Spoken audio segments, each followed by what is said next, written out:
Hey,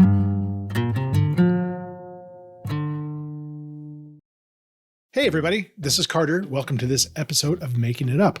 I would think this is kind of a writer's podcast. So we have conversations between writers. We talk about shop. We talk about writing. We talk about voice. We talk about marketing and PR and self-promotion, all that kind of stuff. So if that kind of stuff is interesting to you, you're in the right place. And today, I did something very different. I took the risk with my interview today, with my conversation, of not locking my cat up. So my cat, Guff, is he's a tremendous pain in the ass. And typically when I sit in this study and I have the office door closed, he just sits outside and screams at me. So most of the time I lock him up.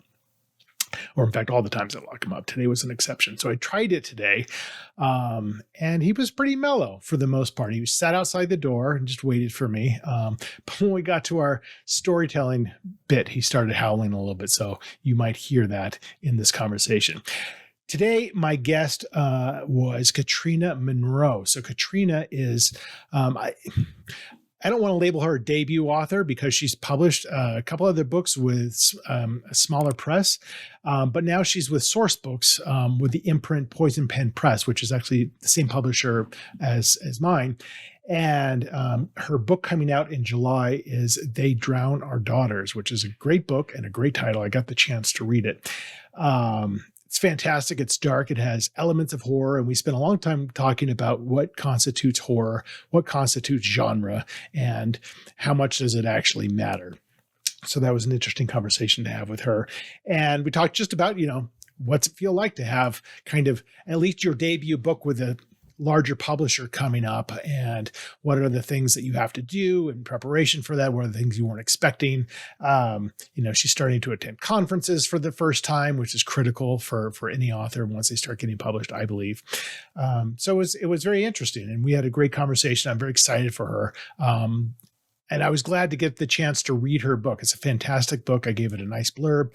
It's well worth your time, particularly if you like kind of darker stories, kind of gothic, a little haunting, great tone, great mood, very strong characters. So I highly recommend it. They Drown Our Daughters, which comes out in July of this year.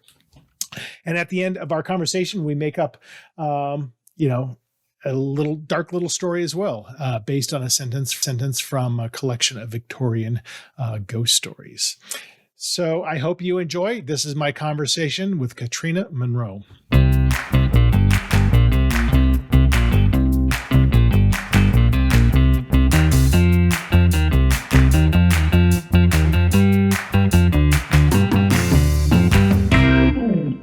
Hello. How are you? I'm good. How are you? I'm doing well. Nice to meet you. You as well. Trying to adjust here. The lighting in this room is garbage. You're a little backlit. A little bit, yeah.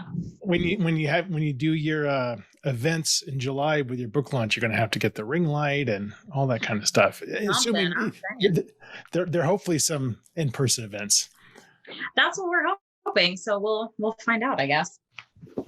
Exciting time for you. Yeah, exciting and terrifying, and all of the adjectives. What's the terrifying part?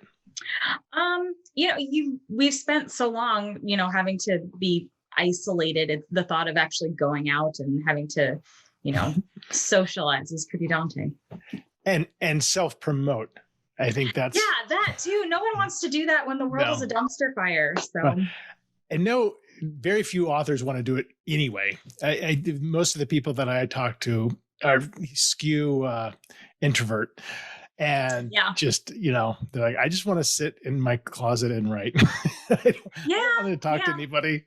Right. Yeah. No, nobody wants to talk to anybody. I'm like sitting here all day hyping myself up. I'm like, it's just one person. It's fine. It'll be okay.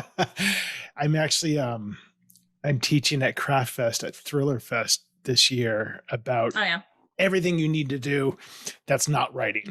All the, and because I've learned a lot over the years, and I'm not crazy into marketing and self-promotion by any means, but I've learned okay, here are things that tend to work. Here are things, that's probably a waste of time, but there are some things you should be doing. And it's it's a lot of work. It's not a full-time job, but it certainly complements the writing quite a bit.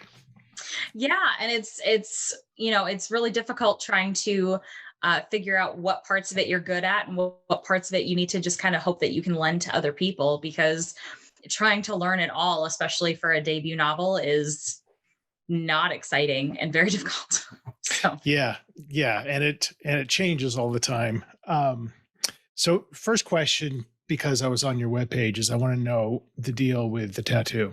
What is that? oh, this one? Yes, the one in That your, one your is stock photo. yeah, no, it's part of a Rilke poem that the whole I guess the inspiration for it was that I have a lot of people tell me that I'm kind of all over the place, that I want to do one thing and I want to do the other thing. And I want to just like, I want everything. And so it's the lines, you see, I want a lot, perhaps I want everything, the darkness that comes with every infinite fall and the shivering blaze of every step up. So it's That's just, awesome. yeah, I want to do and feel and be everything. And there's not enough time. So I'll just tattoo myself and call it a day. Yeah, my most recent one I got in January, and I didn't start getting tattoos until I was 38, so I waited a long Wow. time. Yeah, and then it's totally true what they say. Like you get that one, and then you're like, Yeah. oh, when's my next one going to be?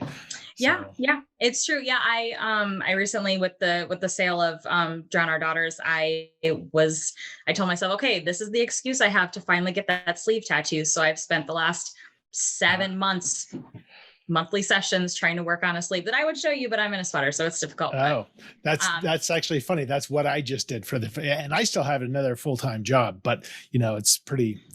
I'm not that visible necessarily. When I am, I can wear long sleeve shirts, but I just got this whole key oh yeah, I just like that. done. And yeah, but it's weird because all of a sudden you're like, oh, you're out there. You are exposed, whether you like it or not. Yeah, So that's true. But I mean, it's fun, and it's a nice thing to reward yourself with. For me, it's always, these are things that are either important to me or something that I just want to be able to carry around with myself all the time. right. And tattoos are a really nice way to do that. I like it. I totally agree. So you're in Minnesota, is that right? Mm-hmm. Whereabouts? I'm in Minneapolis. Okay. And are you from there? No, I'm actually originally from Florida. I moved here about 10 years ago. So my wife and I could get married. At the time, it was Right. still only certain places you could do that. So, And so right. So then you moved and just decided to call it home. We're in Florida. yeah. Where did you grow up? Tampa Bay area. Okay. Okay. Are you a Bucks fan at all? I mean, I was for a hot minute. Now my life has converted me to hockey. So now I am. Oh, well, yeah, you're in Yeah. Minnesota. I Yeah. guess that's your responsibility. So that's a big shift for you. That's a big climate shift going from Florida to Minnesota. But do you feel Yeah. rooted there now? Yeah.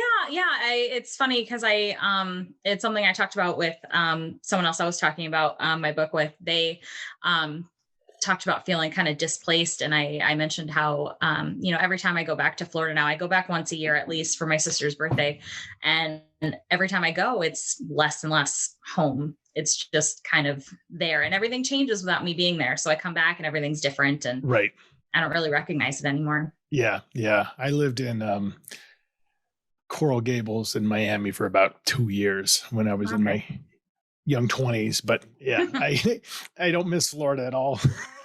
No, I mean, I always tell people the weather is great. Everything else sucks. Yeah, that's pretty true. So you're growing up in Florida, and what were your parents doing when you were growing up? What kind of work were they in? My dad was super obsessed with NASCAR. So anything and everything having to do with NASCAR, he was Wow. wrist deep into.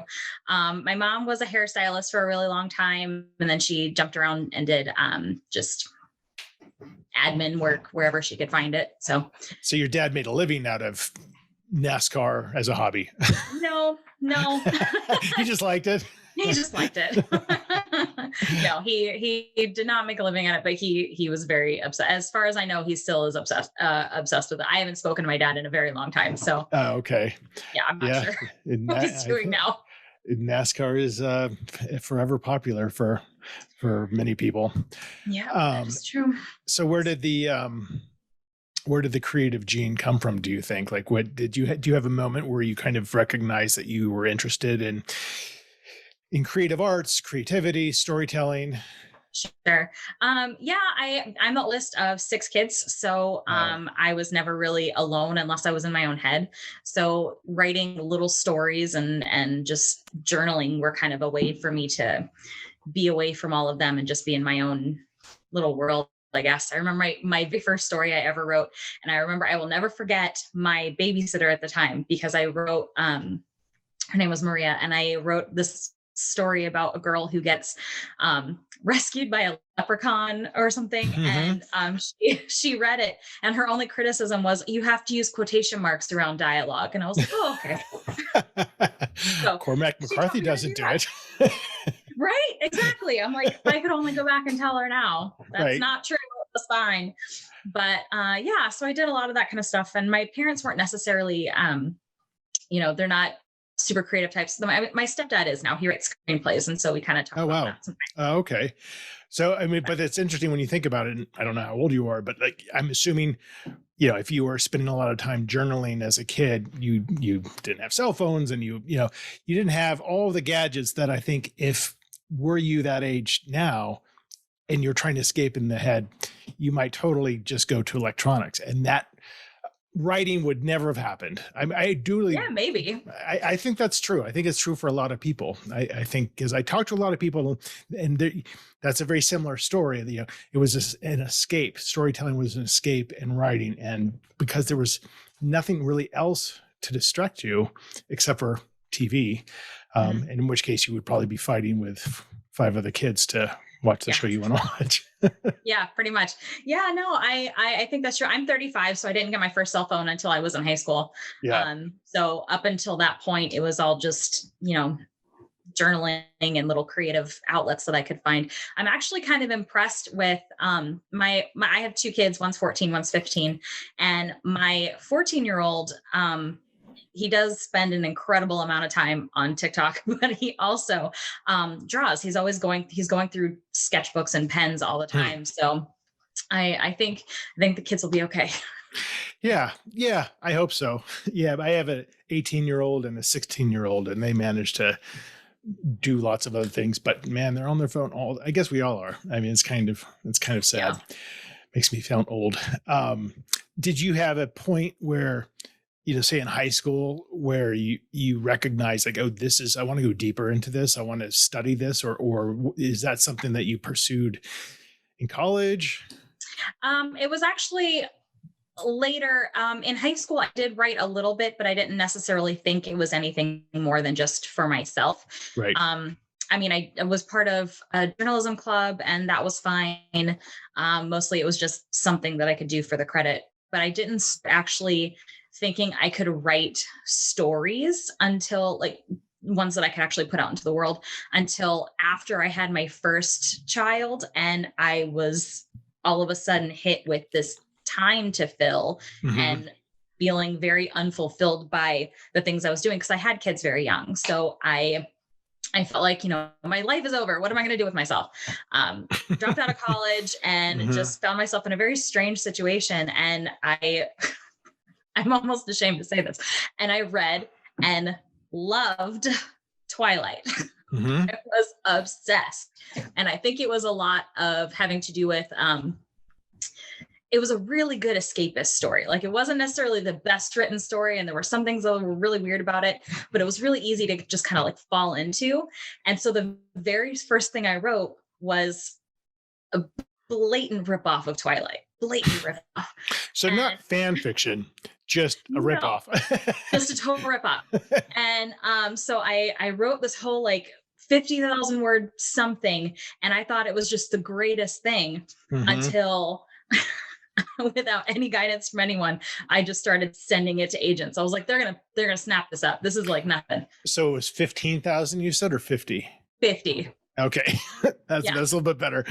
Yeah, a little bit. But and then after a while, I just kind of most of them never even responded to me, but I got a couple of well-meaning, like, maybe you're not quite ready for this phase yet. And I thought they were full of shit. But So you after were a sending off the manuscript or just a query letter? Yeah, no, I was sending off the manuscript. They don't want that. Nobody wants that. No, nobody wanted that. So, which was fine. I feel like I needed that, You learned. kick in the face. Yeah, to be like, okay, this is not the way to do it. So I joined this on-fiction writing group on Goodreads back when Goodreads groups were like the jam. And I met someone named Renee who had zero qualms with telling me how awful I was, but was very happy to help make me not awful. So I credit a lot of everything that has happened between 10 years or 12 years ago and now to her, because so this kind of random person you met on Goodreads. Yeah. And what were like, because that's a lot of trust. So you've established trust with her, obviously, but how do you know she's right? What were I didn't. I just had to hope. Right. That's probably the best thing you can do. Yeah, well, she was one of the moderators of this group. Her and then Kate Quinn, who writes historical fiction, she was in the group as well. And so I got quite a bit of advice from her, and I'm still getting advice from her, 12 years later, now that she's blowing up and being great. But yeah, I just kind of had to hope and trust, and things worked out. I mean, it took a decade, but these things do. Yeah, I mean, that's what happens, right? I mean, you're self-taught. Obviously you have, your friends on Goodreads and everything else, but you didn't study creative writing. No, well, neither did I. No, not until actually very recently. I discovered getting back into the workforce. I was trying to find a better job because I was bartending, and it was fine money, but it was not something I really wanted to do. Right. So I went back and got my AA in creative writing, and that, of course, was a little bit hysterical, not to toot my own horn, but I had one instructor who I had to take as part of the degree requirement, intro to creative writing. And by this point, I had published through a small press twice. I had an agent. I was, working toward the thing that they were intro to. And so at the end of it, she was like, just work on your book, show me you're working on your book, and I'll pass you. Wow. That was fine with me. But yeah, you kind of wonder, like, if you go back to school for that, after you've established yourself to whatever degree, that could probably be it could be helpful. It could also be completely unnerving and disconcerting that you like, I don't want to, no, this is how I do it. Don't tell me to do it this way. Cause you don't have to be obstinate about it, but I would think that, cause I feel like for myself, I started getting into writing. I didn't know what I was doing. So I started reading books about writing. And that was all fine. But then once you kind of have written 2 or 3 books, you're kind of just self-propelling at that point, in my opinion. Right. Like, I know what works for me. I know how I can get better. I know what my flaws are, but I don't really want to take a class and have it all upended. Right. Because I find when you, not to knock MFA programs and all that, because I know some people really enjoy that and they get a lot out of it. But I find that if you base your entire writing education on or in college classes or an MFA program or whatever it is that you do, I find that the voices all tend to sound similar. You spend so much time as a writer trying to find your voice and figuring out like who you are, the type of style that you use, because it's very specific to you. I feel like if you rely too much on formal education, you're not going to be able to develop a unique style for longer. I think it will take longer for you to develop your unique style than if you just jump at it on your own. That's interesting. Yeah. And you're probably right about that.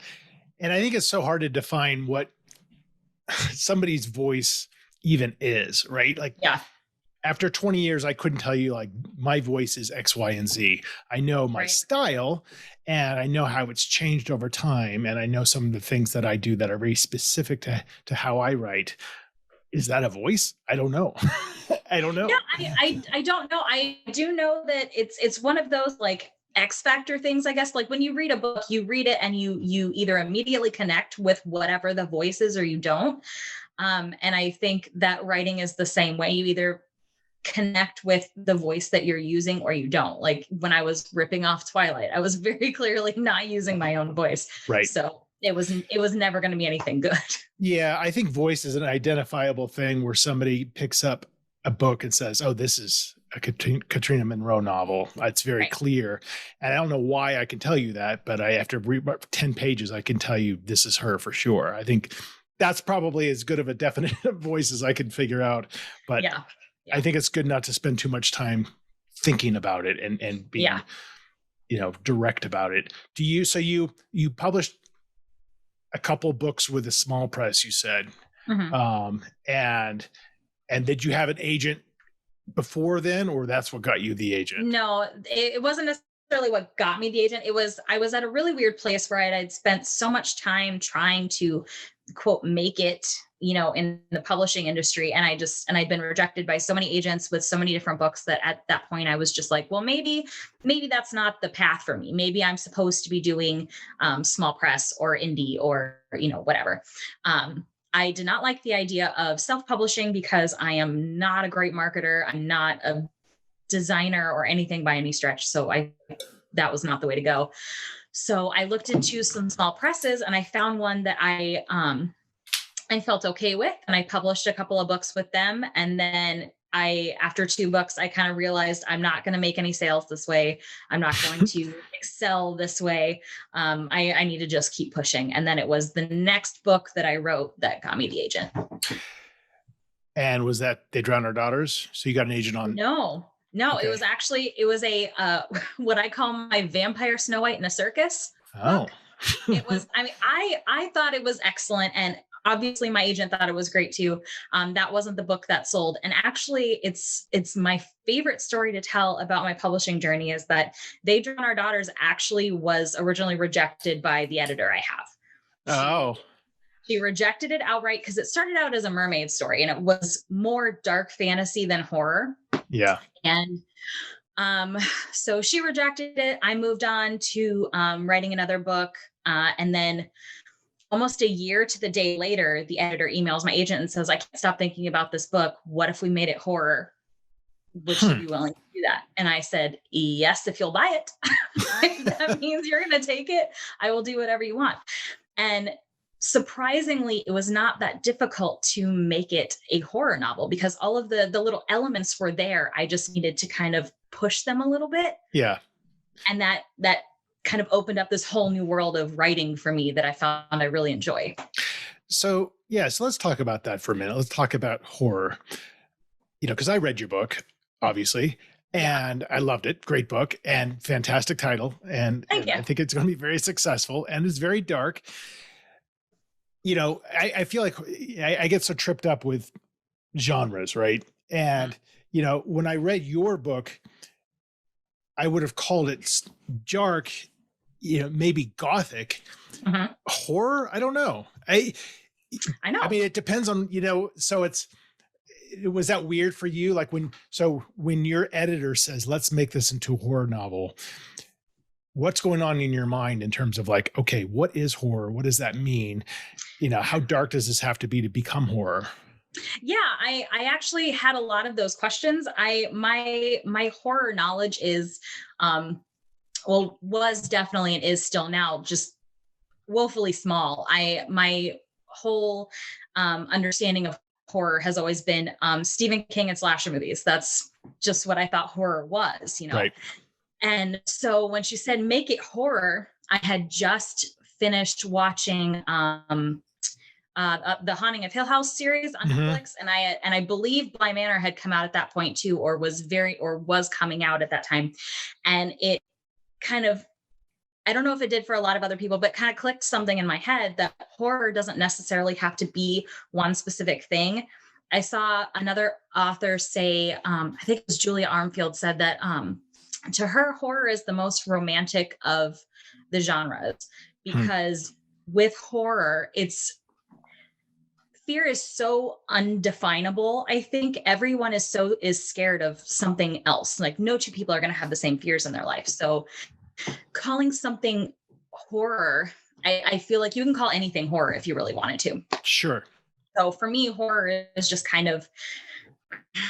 it's kind of injecting that unknown. Everyone is always scared of the unknown. So if you inject a little bit of the unknown and you don't explore it to its fullest and you leave a little bit of that mystery in there, I feel like that's what makes it horror. And that might even be too simplistic, but I feel like horror is so malleable that it is for me to do. Yeah.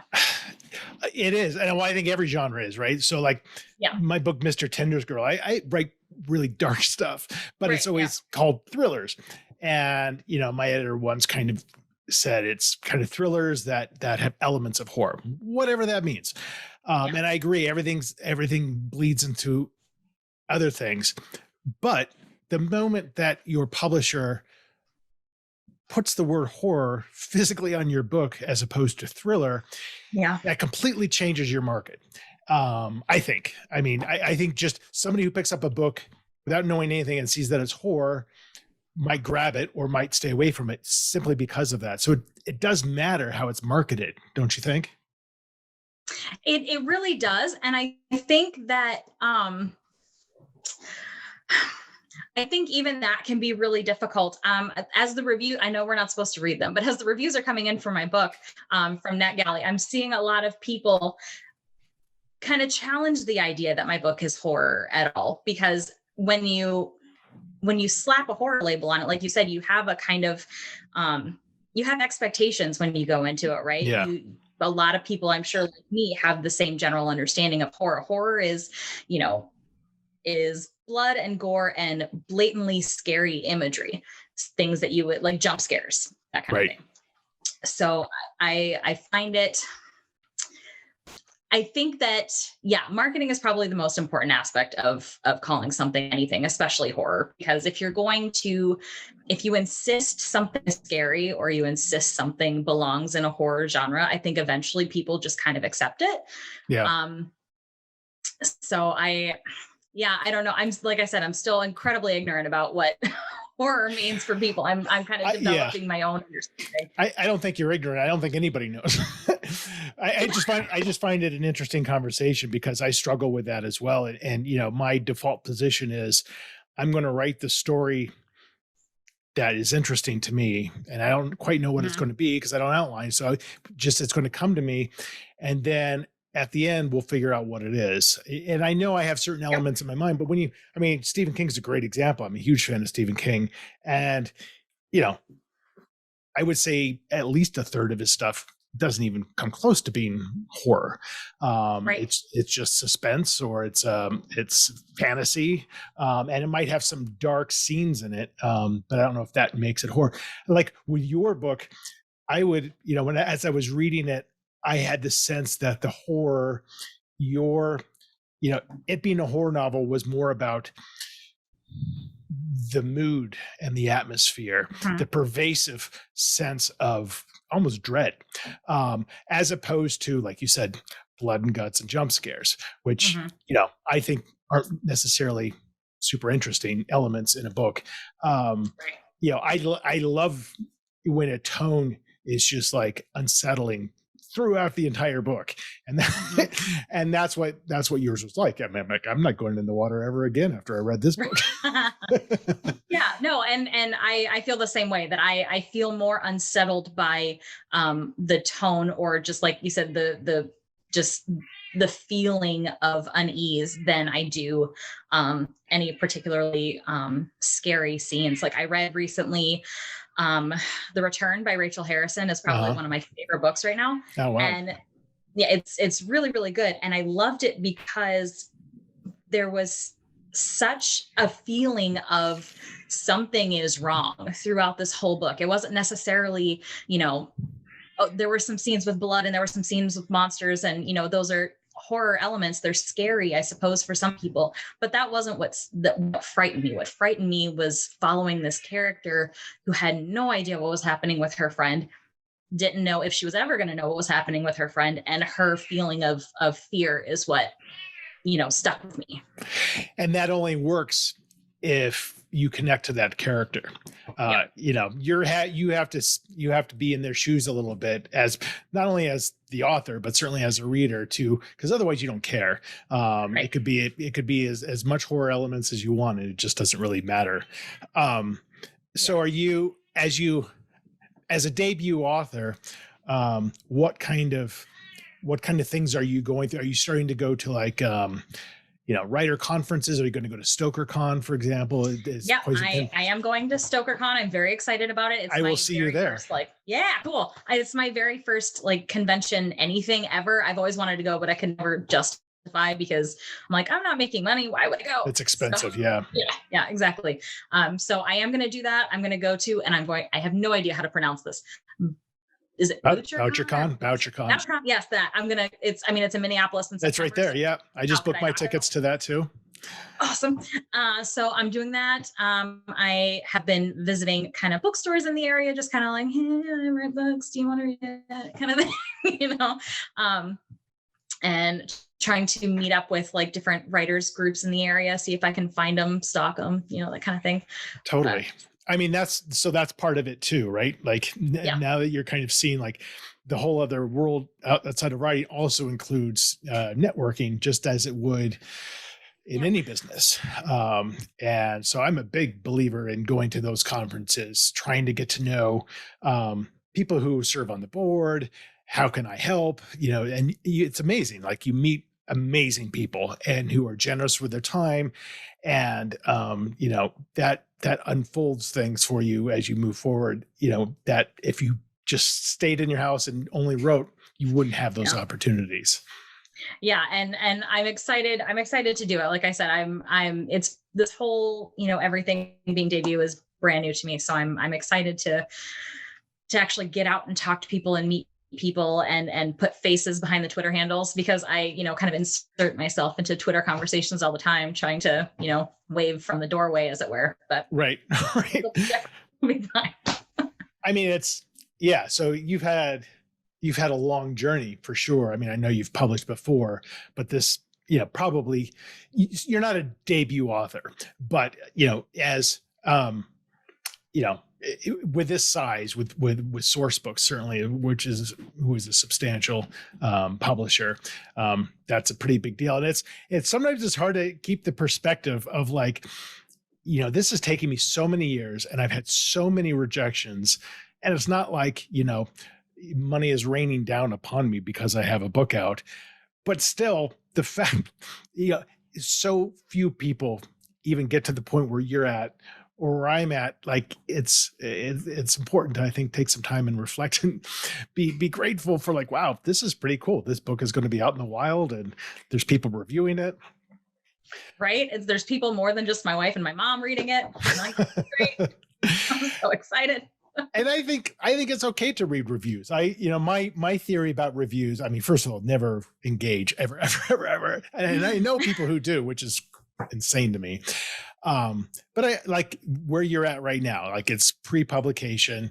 You want to get that first flavor of what people are thinking, knowing that, okay, these people who are reviewing now are big readers because they're getting the galleys and this and that. And then you get the worst is like waiting for the trade magazines to come out. That's coming soon too. And you're like, oh, please just don't. Starred would be amazing, but just don't pan it. Please don't pan it. Right. And then, like usually within like a month after launch, I don't really read the reviews anymore. I'm like, okay, this is the sense that's happening. Sometimes it's interesting to look at the number of reviews because that's telling too. Right. And when I'm interviewing somebody and I look at their pages, it's always, interesting to see like, oh, wow, this person has like 5,000 reviews. Oh, they're published through Amazon. That makes sense. Yeah.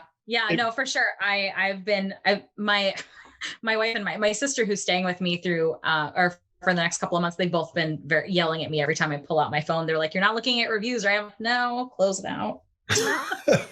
Why would I do that? But it's good. I think it's also good to build tolerance, Yeah. I think so too. If you're the type of person where a shitty review ruins your day, then absolutely don't do it. But like over time, if you learn to develop that toughness that's not off-putting in a way, but like you just, you can just deal with it. I think that affects all parts of your life. You learn to wait, this doesn't really bother me. Yeah. And it's kind of good to kind of, like you said, it's good to kind of gauge how it's being accepted. So you can not necessarily do anything about it, but at least kind of internalize like, okay, if there's like a consistent, issue or something where many readers are having issues with this one particular aspect of the writing, maybe it's something to, not necessarily take too much to heart, but to kind of, it's something to think about, as we grow as writers, we want to appeal to more readers. So it kind of makes sense to at least listen to what they're saying and yeah, you're absolutely right. You are producing a commodity. Even though your heart and soul have been poured into it, it's a commodity. And it's crazy not to consider, if everybody thinks you have terrible endings, that should be in the back of your mind when you're writing the next book. That doesn't mean you necessarily change it. But obviously you listen to your critique groups, you listen to your agent, your editor for sure. And it's always interesting when all of a sudden, like all of those people really close to you who are actually producing the book say certain things, but then something else comes up entirely with tons of reviews. A great example is I killed a dog in my last book, and my editor didn't have a problem. I mean, and just a caveat, like, see that reaction, Yes. You don't know who this dog is. There's no scene of it actually getting killed. It's just a cop saying to another cop, "We found this dead dog. It had been killed." That's the extent of it. And man, trigger warnings galore on Goodreads. And people are like, I'm not going to read this book now. And I know my audience hates me telling me the story time and time again. But the point is, my agent, my editor, no problems. They're like, yeah, it's fine. And then, but it really made a difference in terms of readership. And I'm like, all right, I guess I won't do that again. Yeah, I can definitely see that. I've seen, so far, I've only seen content warnings for things that I assumed would get content warnings, like the suicide and that kind of stuff is, obviously some people that is very triggering and they don't want to see that. And that's totally fine with me. But thankfully it hasn't been any, any weirdness. I don't think I'd kill any animals, so that might be okay. But the killing of children, nobody cares. Nobody cares. No. I've done horrific things to children in my book and nobody cares. But some random poodle, that sank that book. People really like their pets. I don't know. They do. I have my own triggers. I'll read stuff and I will appreciate, a scene that I feel is necessary as I'm reading it to propel the story forward. But I'll definitely skip pages if I don't want to read about the brutal murders of a family. I'll know that it happened, but I might skip a few pages because I'm a wimp. I don't need the details. Fine, move on. I'm all talk, but when it comes to actually reading other people's stuff, I'm like, this is scary. Yeah. Well, I'm very excited for your book to come out. And before we wrap up, we're going to do a quick storytelling. So this is the improv part of the show, which is always fun. Yeah. This is the part where I'm like, oh no. Yeah, but it's so no pressure because first of all, it's not live. Second of all, we can suck and we probably will suck. I suck all the time. And it's very short. So, cool. But sometimes there's like a cool connection. Sometimes the story gets really weird, but I just kind of grabbed 3 books off my bookshelf for you to choose one of them. I've got nonfiction, The Devil in the White City by Eric Larson, which is a fantastic read. Yep, that's a good one. The story of Edgar Sawtelle and David Wobleski, which is a great book. And then just a book of Victorian Ghost Stories, which I thought was kind of fitting a little bit with your book. Yeah. So choose one of those. Let's go with the Victorian Ghost Stories. I'm digging that. All right. And give me a page between 1 and 500. 394, because I am a bit of a Harry Potter geek. But you never did Harry Potter fan fiction. I didn't, because I was so worried I would ruin it. And my sisters are super into Harry Potter too, and they would have skewered me if I did something wrong. So Yeah, probably. And give me a sentence between 1 and 5. 3. Okay. Oh, okay. So this is an interesting. So I'm going to read this sentence, and then you just give me a sentence or two, whatever you want to do, and I'll do a sentence or two. And after a couple minutes, I'll call it quits. But we can go whatever direction we want with this. So here is the sentence. It's a bit long. One evening, it was during the second month of my appointment, we were sitting in his private study, a dark, comfortable room lined with books. Oh, goodness. Okay. I've already closed the book, so I can't reread the question. Okay. Okay. The sentence. A room lined with books. This is so awkward and uncomfortable. I know. Isn't it? You're like, that's why I do it. Okay. So a room lined with books. And it's the second month of an appointment, whatever that means. I'm sorry. I'm so bad at this. You want me to start? Okay. Yes, you start. That would be helpful. Okay. He didn't mind when I asked to smoke a cigar during our session, although I could tell it wasn't something that most of his patients did. I didn't care. I was at my wit's end. I turned to him and my first question was, do you think I'm getting any better? I could tell he was going to lie to me by the way his eyes drifted over my shoulder to the bookshelf.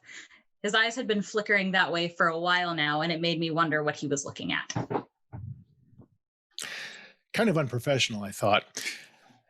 A good shrink should know how to hold a gaze and to be able to lie like anyone's business. But not mine. I guess he was just too honest. He showcased that when he turned back to me and said, I don't know if I can help you anymore.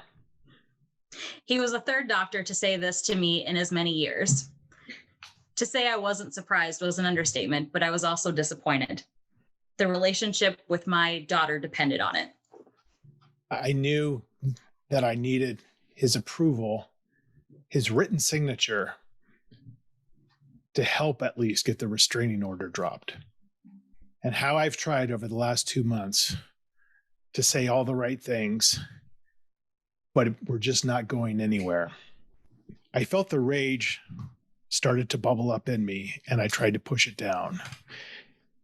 It was the same rage and the same point I got to with my last 2 therapists. If this continued the way that I thought it would, then he would end up under the front porch the way they did. But he couldn't possibly know that. So what was it that was frustrating him? What was it that was scaring him? What was it that made him unable to help me? I looked at him and I said, you don't have a choice. This time his gaze didn't drift away. It locked directly on me. After a few seconds, my gaze, however, drifted to the brass letter opener that was on the table next to his desk. He said, the world is full of choices. I'll choose mine however I wish. I nodded and put out the cigar, and I looked at him and said, you're right, and I'll make mine. I stood and quick as lightning, grabbed the letter opener and plunged it into his chest. Maybe I'll have better luck with number 4. I think we call it there. See, that was great. Yeah, you saw where it was going too. I'm like, I see you. I know where this is going. It always turns dark fast. I mean, look who you picked to talk to. I know. It worked out great. Do you feel that, you're now establishing this career as Katrina Monroe, dark writer. Yeah.